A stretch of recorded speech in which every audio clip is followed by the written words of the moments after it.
Hello everyone, this is a one-way water pump. There are many beginner friends who don't know how to connect the capacitor of this water pump.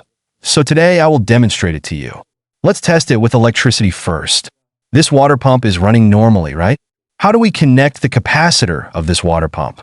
After opening the lamp cover above, we will see that the blue, yellow, and black wires are connected to the capacitor. Now we can see that the blue and yellow wires connected to the two capacitors must be the two wires with the largest main values. The other black wire is the common end, so the yellow wire must be the main value. After measurement, it is the main wire and the auxiliary wire.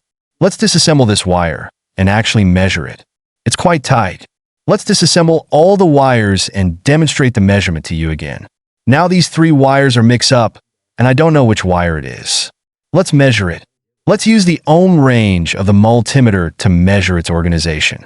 Let's first measure the yellow and blue 132 ohms, yellow and black 56 blue, and black 77.5.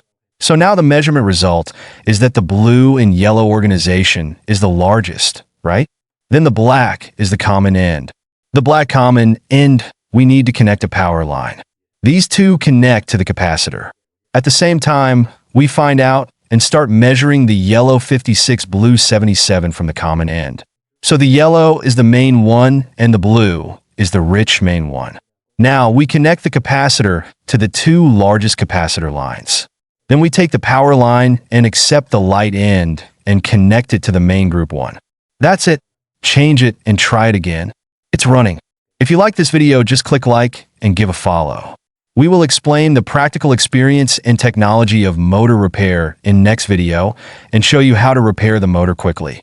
Thank you everyone.